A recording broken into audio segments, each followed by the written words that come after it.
I don't think I could do this anymore. I don't know why, but I'm okay with walking away from this because there's no way I'm dragging down the legacy. He stood at the edge of the stage, pressed his palm flat against his chest, and told 20,000 people the truth he had spent 4 years terrified to say out loud.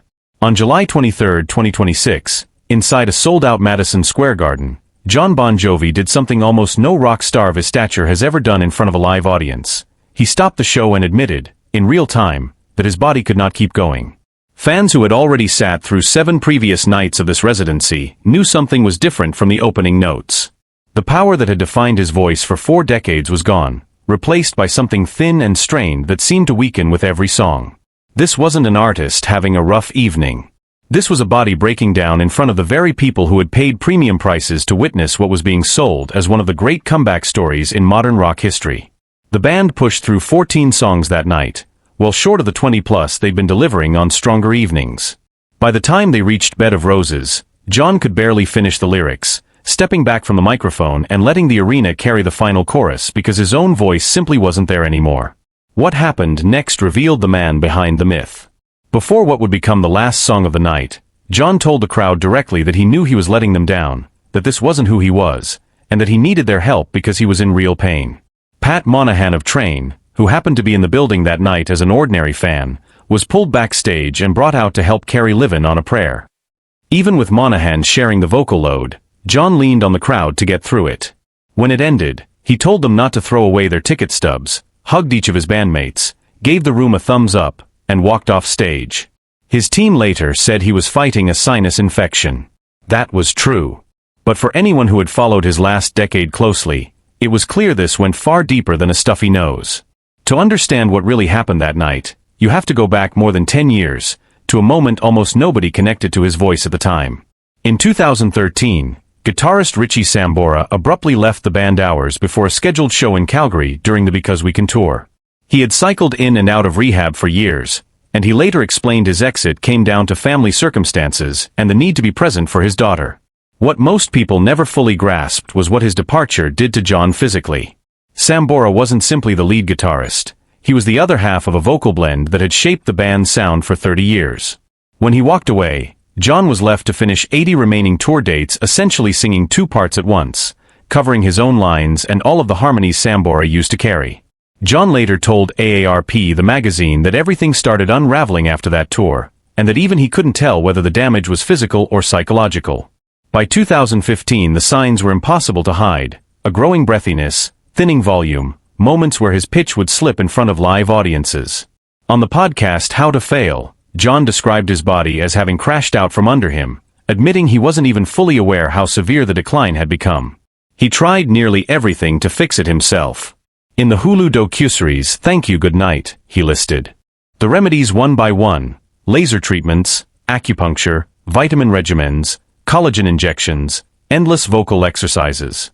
He toured anyway from 2015 through 2019, forcing his way through performances while the instrument that had defined his entire identity kept deteriorating beneath him. Think about what that means for a moment. Carrying the quiet terror that something is permanently wrong with the one part of yourself the whole world depends on, and having no way to repair it no matter what you try. That is a very specific, very isolating kind of suffering. Then the pandemic arrived, and the 2-year touring shutdown that grounded musicians everywhere did nothing to heal Jon's voice. If anything, it exposed exactly how far it had fallen. When Bon Jovi returned to the stage in 2022, the difference was unmistakable to anyone who had followed the band for years. And the person who finally said what needed to be said was the only person he would have believed. After a 2022 arena show in Nashville, Jon came off stage convinced he had given the crowd everything he had. He turned to his wife, Dorothea, and told her it had gone well. She looked at him and said it hadn't been great, and that she had seen him be great before. Jon and Dorothea have been together since high school, married since 1989, present for every chapter of this band's 40-year history. He later told People magazine that the conversation was devastating, but that there was no one else on earth better positioned to tell him the truth.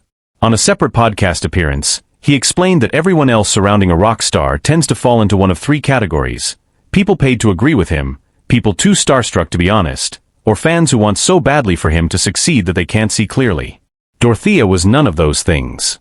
She was, in his words, his confessional booth, The one person who would never hand him false comfort. What his mind did with that honesty says everything about what he had been quietly carrying. He told people that the instant he heard her words, his first thought wasn't to see a doctor or take time to rest. His first thought was that it might be time to retire. Not treatment.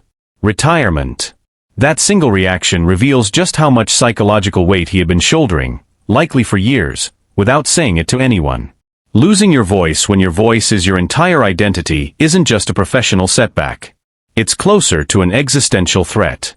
Within days, Jon drove himself to the hospital.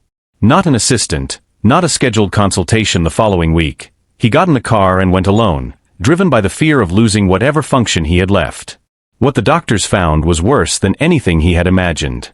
One of his vocal cords had atrophied.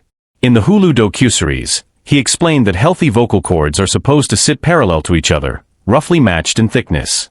His had gone dramatically asymmetrical. One had swollen to the size of a thumb, the other shrunk to the size of a pinky, with a stronger cord physically shoving the weaker one out of position every time he tried to sing. He called it, simply, a dying cord. His doctor explained that some of this decline is a natural part of aging, since vocal folds do thin over time, but 4 decades of performing at an elite level, night after night, arena after arena, had sped up that natural process far beyond what would be expected. Jon told The Independent he had once sung alongside Pavarotti, that he was a trained vocalist with 40 years of disciplined technique, never a smoker, never a substance user, always warming up and cooling down properly. This wasn't carelessness catching up with him.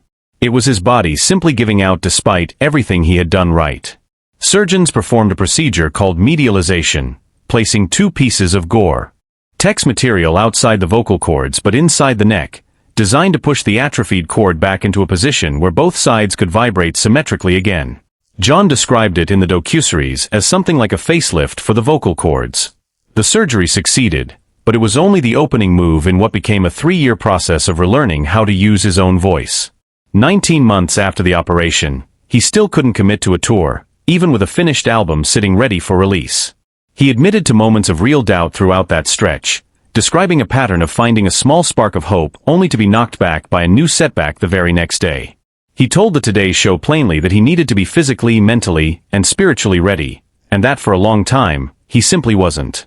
In April of 2024, he gave an interview to the Sunday Times that rattled the music world. He said if his singing wasn't genuinely great, if he couldn't be the performer he once was, then he'd be done, and at peace with that decision. He compared the moment to a quarterback staring down the final pass of his career, and delivered the line that captured his deepest fear. He said he never needed to become the Fat Elvis, a phrase that carried the full weight of his anxiety about performing as a diminished version of himself. Through all of it, not one member of the band walked away. Tico Torres stayed at the drums, David Bryan stayed at the keyboards, and Phil X, Hugh McDonald, John Shanks, and Everett Bradley kept showing up to rehearsals as if a tour date already existed, even when none did. Jon told People in June 2026 that their sacrifice operated on an entirely different level, and that his love for them had only deepened through the uncertainty. Even Richie Sambora, absent from the band since 2013, publicly said he'd return if Jon recovered his voice, telling the Allison Hagendorf show that he had songs ready and that the world needed them. In October 2025, Jon appeared on the Today Show and announced the Forever Tour, 9 sold-out nights at Madison Square Garden. The comeback was official. Opening night, July 7, 2026, began with a cover of With a Little Help from My Friends in the gospel arrangement made famous by Joe Cocker, a choice so deliberate it nearly ached. He told the crowd he hadn't heard a live audience in 4 years. Reviews were encouraging but honest. His movement was more restrained, his voice clearly different from the version fans remembered from decades earlier. But he made it through 21 songs, and for 7 more nights the residency held. By night 6, cracks appeared, Wanted Dead or Alive, and Always quietly vanished from the setlist. By night 8, his body made the decision his mind wasn't ready to make. Before walking off on July 23rd, he told the crowd to keep their ticket stubs, that he'd figure out a way to make it right, and that he felt great and would see them again soon. As of the days following, the final Garden show and all 5 European stadium dates, Edinburgh, Dublin, and 3 nights at Wembley, remained on the calendar, carrying enormous stakes for a band, and for tens of thousands of fans who had already booked flights around the world. The sinus infection explains what triggered that specific night. It doesn't explain the man. What explains him is 40 years of refusing to give an audience less than everything, now colliding with a body that may no longer be able to promise that.